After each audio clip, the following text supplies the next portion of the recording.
চট্টগ্রামের উত্তর হালি শহর থেকে উত্তর কাট্টলী পর্যন্ত লিংক রোডের দুই পাশে গড়ে ওঠা ৪০ একরের বেশি জায়গা দখলমুক্ত করতে উচ্ছেদ অভিযান চলছে।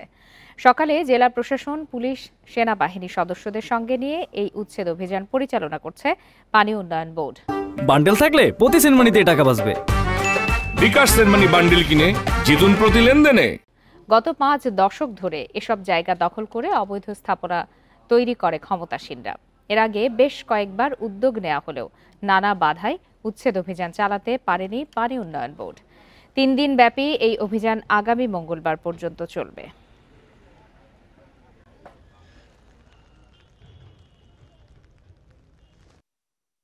এটা সরকারি জায়গা ছিলেন, কিন্তু আমরা লিজ চাইছিলাম, লিজ আমাদেরকে দেওয়া হয় না। আগে লিজ ছিল, লিজের মেয়াদ শেষ হয়ে গেছে। লিজের মেয়াদ শেষ হওয়ার পর আমরা লিজ চাইছি, কিন্তু আমাদেরকে লিজ মেয়াদ বাড়ানো দেওয়া হয়নি। এই উচ্ছেদ কার্যক্রম গ্রহণ করার জন্য চেষ্টা করছিলাম এবং আমাদেরকে জেলা প্রশাসন, বাংলাদেশ সেনাবাহিনী এবং বাংলাদেশ পুলিশ সহযোগিতা করেছে।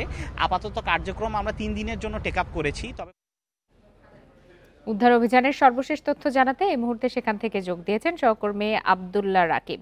আব্দুল্লাহ রাকিব, গত ৫ দশক ধরে এসব অবৈধ স্থাপনা গড়ে উঠেছে, সেক্ষেত্রে কতটা কি উদ্ধার করা সম্ভব হবে, কি বলছেন যারা উদ্ধার কাজে অংশ নিয়েছেন তারা?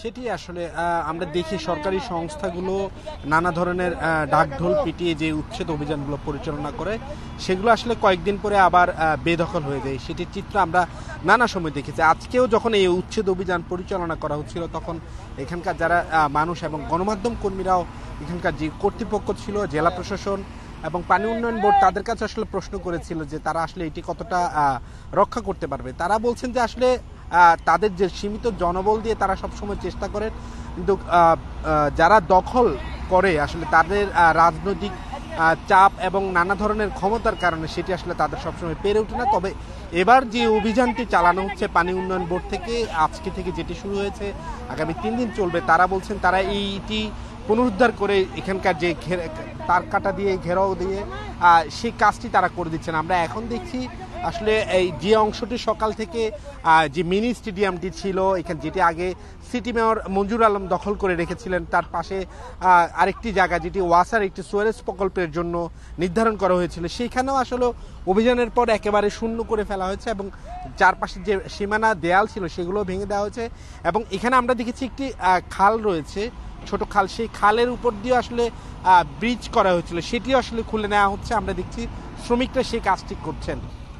আমরা জেলা প্রশাসন এবং পানি উন্নয়ন বোর্ডের কাছে আসলে জিজ্ঞেস করেছিলাম যে তারা পরবর্তীতে এখানকার কেন্দ্রিক তাদের উদ্যোগটা কি। তারা বলছে যে এটি উপকূলের পাশের একটি অংশ এবং এটি সামাজিক বনায়নের অংশ হিসেবে তারা সেই সময় যখন 1970 দশকে তারা আসলে 70 সালে তারা যখন এটি অধিগ্রহণ করেছিলেন, তখন তাদের সেই পরিকল্পনা ছিল, কিন্তু দীর্ঘ 5 দশকে সেটি আসলে বাস্তবায়ন করতে পারেনি। তারা বলছেন সেটি তারা এই অংশ জুড়ে তারা সামাজিক বনায়ন করবেন। এবং আরেকটি আমরা দেখেছি সিটি কর্পোরেশনের একটি টিম এসেছিলেন, তারা বলছেন যে নগরীতে যেহেতু জলাবদ্ধতার একটি সমস্যা রয়েছে দীর্ঘদিনের এবং এটির পাশে বঙ্গোপসাগরের অবস্থান, ফলে নগরীর যে নির্মাঞ্চলের যে পানিগুলো আছে বিশেষ করে বর্ষাকালে, সে পানিগুলো যাতে এখানকার কৃত্রিম জলাধারের মাধ্যমে বঙ্গোপসাগরে গিয়ে যায় সেই ব্যবস্থাটি তারা করেছেন। এবং তারা সেজন্য এখানে কৃত্রিম জলাধার তৈরি করার জন্য প্রস্তাব দিয়েছেন, এই জায়গাটি দখলমুক্ত করার পরে সেই পরিকল্পনা নেওয়ার জন্য। তবে সামনের দিনে সেই পরিকল্পনার আসলে কতটুকু বাস্তবায়ন হয় নাকি আসলে পরিকল্পনার পরে উড়ে যায়, সেটি আসলে এখন সামনের দিনে দেখার বিষয়। থেকে জানাচ্ছিলেন সহকর্মী আব্দুল্লাহ রাকিব।